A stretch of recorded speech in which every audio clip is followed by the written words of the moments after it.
Do you love classic Big Mac cheeseburgers, but not all the unhealthy carbs and fats that come with them? Well, my gluten-free Big Mac tacos are a fun and easy way to enjoy the classic burger, but without all the unhealthy extras. They're made gluten-free with corn tortillas, and the ground beef is seasoned with simple spices to give it the classic Big Mac flavor. And then they're quickly browned together in one pan. And the signature Big Mac sauce is made with clean, natural ingredients. The tacos are then assembled with cheese, pickles, lettuce, and sauce, and are perfect for a quick and easy lunch or dinner. We're gonna start by making our healthier version of the Big Mac sauce. I'm gonna start with 1/3 cup of mayonnaise, and I'm using my healthy homemade mayonnaise that's made with extra light olive oil. And I've included a link in the description below to my video showing you how easy it is to make. Next, we're going to add about a teaspoon of mustard. And for natural sweetness, we're going to add a teaspoon of maple syrup. And to give it a little zing, I'm going to add some apple cider vinegar, 1 teaspoon of apple cider vinegar. But you could also use white wine vinegar. I just think the apple cider vinegar gives it just a little more flavor.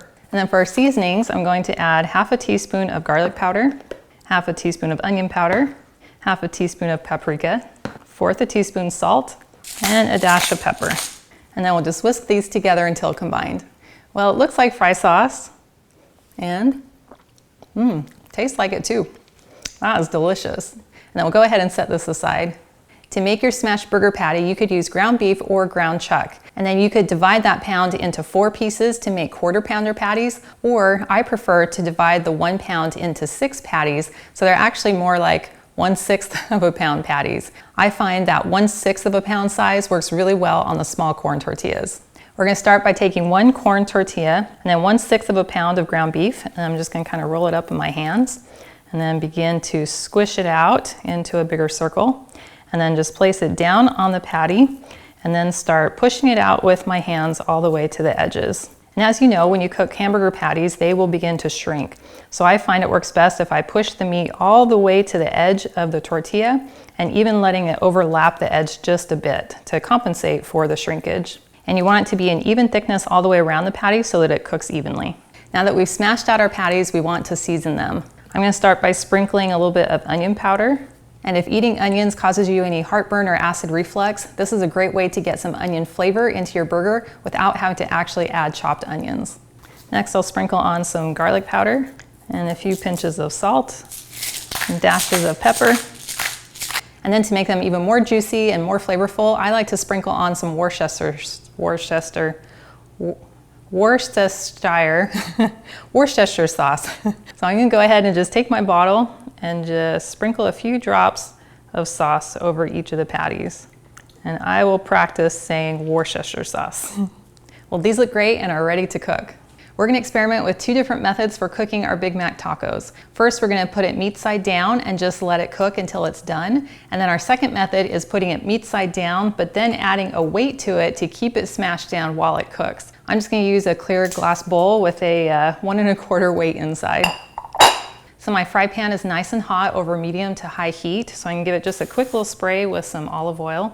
So we'll go ahead with experiment number 1 and just place it patty side down in the pan.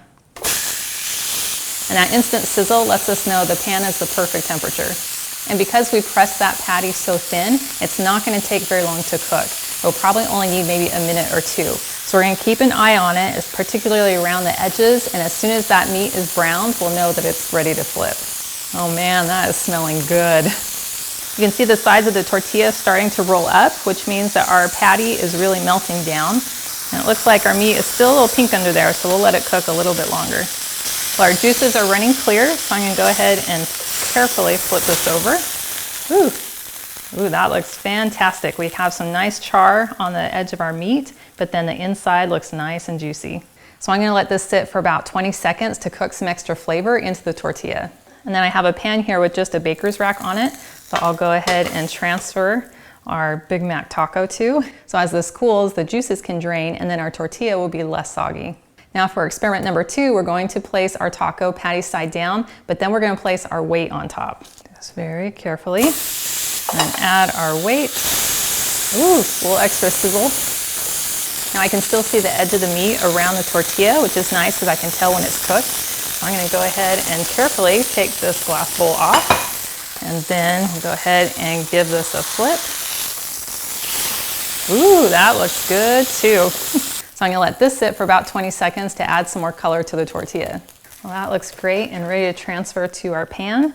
And if we look at them side by side, we can see that the smashed method did keep the patty a little bit larger in circumference. So I'm gonna try method number 2 one more time.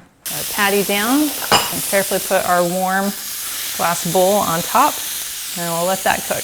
I can tell that the edges are starting to brown, so I'll go ahead and take off my glass bowl, and then carefully flip this over. And then to make a cheeseburger, I'm going to lay a slice of cheese right on top. And then to help it melt even quicker, I'll put a glass lid over the top, and that will get the cheese melted without overcooking the tortilla. Ooh, that looks so good. Now this is ready to transfer to our cooling rack.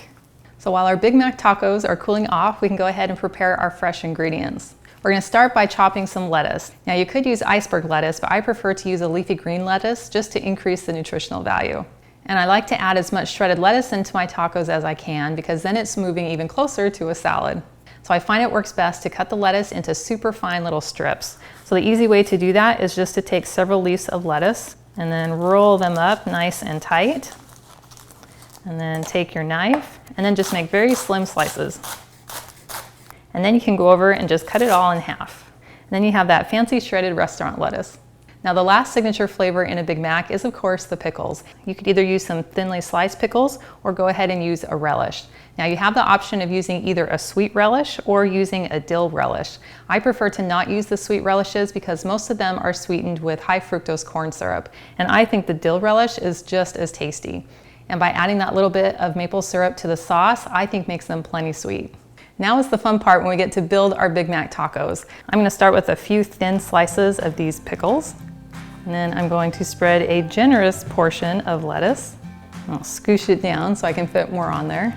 And then to add the sauce, you could just take a spoon and spoon it over the top. Or if you wanna be extra fancy, you can just take a little snack bag, poke it into a jar, pour some of your sauce down in it, lift up the bag, press out the air, seal the bag, cut just a little triangle, and then you can drizzle your sauce right over the top. And it's kind of fun because you get to make this really cool design. I seldom pass up an opportunity to create art with my food. Now for the best part, and I'm not sure if there's a real ladylike way to eat this, so I'm just gonna dig in.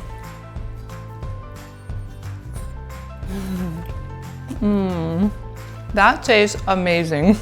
As soon as I bite in, I get all those juicy flavors that come in from the meat, and then I get a little crunch from the lettuce as well as the pickle, and then I get the sweet and tangy flavors of the sauce.